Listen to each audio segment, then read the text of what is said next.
Gonna keep chugging on through until we can meet that. Soon, but it's 8:40 right now. Welcome back to CW Iowa Live. Lou and Jackie here, and Stivers Ford Lincoln downright proud to salute great organizations in this town that are doing amazing things, and there's something simply amazing happening over on the east side of town. Well, and it's in many different facets. So very excited to be a part of the Iowa High School Musical Theater adjudication process with the awards going on with Des Moines Performing Arts, and we'll have more of a behind-the-scenes look coming up with that in a couple of weeks, so stay tuned for that.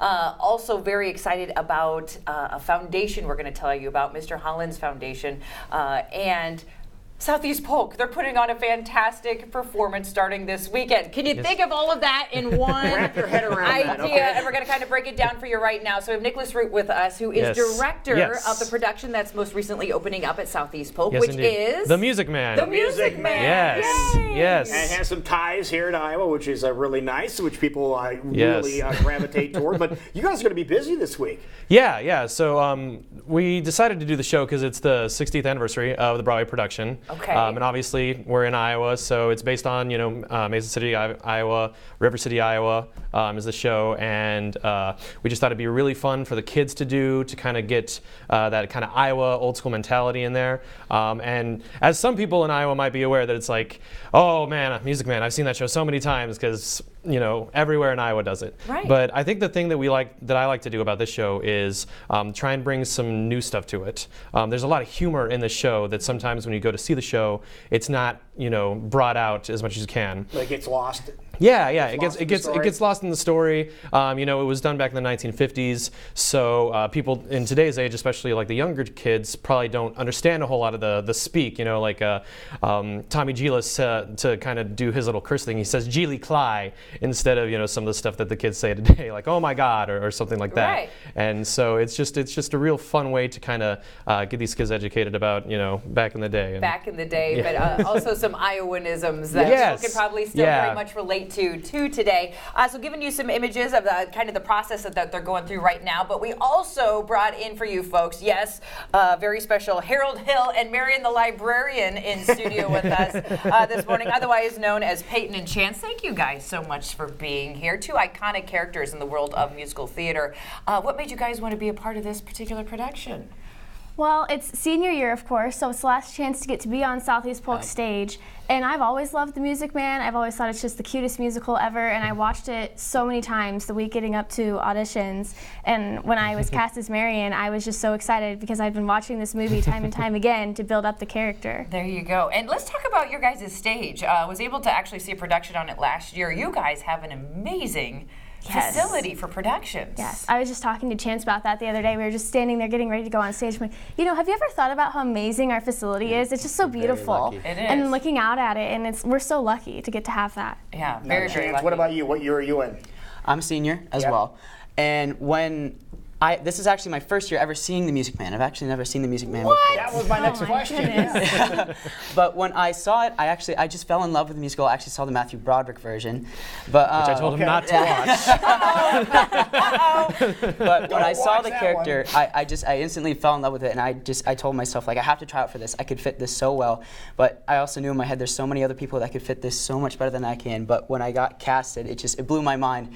And I was so happy for that whole day, and working with this role so far is so much fun. I was going to say, it's a very charismatic, huge role to be filling the shoes up. But I want to hear from your perspective, because I've seen the show a million times, absolutely love it. But for new eyes, seeing it for the first time and loving the story, what was that about? What drew you in? Honestly, it was just like, when I took on the role of somebody who's like going into a city, not like his goal is not to fall in love with this girl, but he's trying to swindle her and keep her off her feet. Right. And it's weird taking on a character like that, because you have to have two mindsets the whole time. Because when you're going through this, you have to have the mindset that I'm just like swindling all these people, and I'm trying to get them to believe me and believe that I'm going to form the best boys band there is in town, And on the other side, I'm trying to keep Marion off her feet.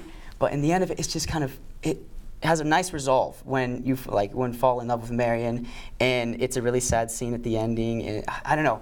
everything about that musical just kind of drew me in. I thought I loved it. There you go. It's a chance for Chance to be something that he's not, because he's like the nicest kid, and so to try and get him to kind of play that kind of swindling two-bit thimble rigger as Charlie Cow. A thimble rigger? Yeah. Thimble rigger. That's throwing out some of that lingo. That's one of those lingos. What was the other one that you threw out there? Swindling two-bit thimble okay, rigger. okay, That's one of okay. Charlie's lines that he calls Harold, and try and be that con man as opposed to a very nice gentleman that he is. How difficult was that to wrap your brain around that part of it, having to be this character?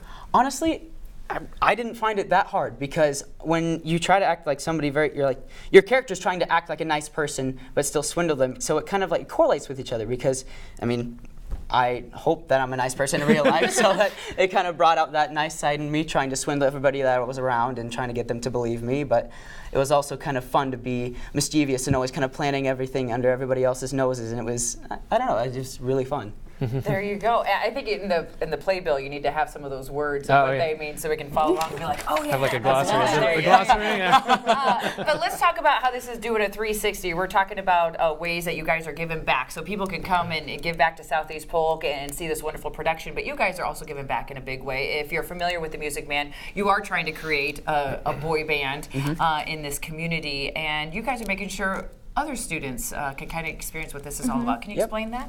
Well, it's the Mr.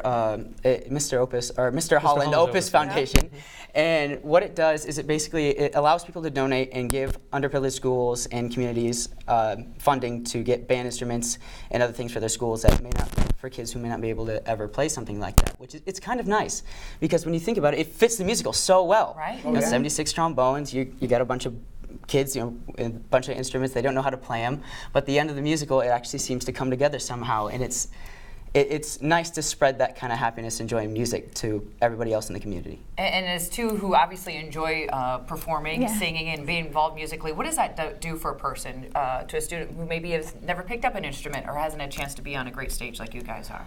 Honestly, I really hope that it gives them hope to be up there and doing stuff with us and doing stuff on our stage or on their stage. I really hope it inspires them to keep going with music in theater or band or whatever they're doing, because there's so little love for music in this world, and it's starting to fall out, and I hope this helps bring this up back in the world and make people realize it's such a beautiful thing, and people need to start looking at that more importantly, I think. Yeah, very much so. So continue to help support the arts, and you can do that by not only coming to see a fantastic production that opens this weekend, but then you're also helping to support the Mr. Holland's Opus Foundation at the same time. And Nicholas, if people want to see this production, how can they do so? Well, you can get tickets either at the door, but we suggest that you buy them online. And you can go to the website is scpthemusicman.wix, that's W-I-X site, site.com/MySite. You got to make sure to put that /MySite in there, or else it will take you to this website doesn't exist thing. And tickets are $12 per adult and $6 for students. And we have a large theater. It seats about 800. So I know we sold out Beauty and the Beast last year. So the more the merrier. We love to have as many people come as we can. So that'd be really great. And how many opportunities do we have to see it? Only two. Only two. Only two. Yes. All this hard work. So this Friday and Saturday at 7 o'clock is when the performance starts. So yeah. So get out there and support the theater we have in our community, which we do on a regular basis here in our program. But there's some amazing high school productions we want you to get out there and see as well. And Southeast Polk really stepping up to the plate with an iconic musical about Iowa. And some of the songs from this musical are the ones that you recognize when you think of musicals, like 76 trombones. What are your favorite songs you get to sing in the show? My favorite song is The Sadder But Wiser Girl. And that's with me and Marcellus, and it's singing about, the Sadder But Wiser Girl for me. There you go. Do you enjoy doing the shapoopy? Do you get to do the shapoopy? Yeah, it's really fun choreography, and it's fun, with everybody else. It looks really good. Oh, wonderful. And how about you, Payne? I like to sing either Goodnight My Summer or My White Knight. I couldn't pick a favorite. That's like trying to pick a favorite child. I couldn't pick a favorite one. I love them both equally. Too many good songs. Okay, well, you need to go hear all of them. Just 2 opportunities this weekend, folks. You're not only supporting great local high school productions, but also the Mr. Holland's Opus Foundation as well, so we can get instruments into others that want to be a part of the arts. Music is such an important part of the whole learning process, seriously, and just to get musical instruments in the hands of those that might not have ever had them before is a major accomplishment. There you go. Downright proud to salute so many wonderful things this morning. We thank Chance Payton. Thank you for being here. Nicholas Root, director Thank you. Yes. Go see it this weekend, folks. It's a great thing happening. You're watching CW Iowa Live right here, folks, as we continue to talk about great things happening. Don't go anywhere. Totally serious news. Head your way next.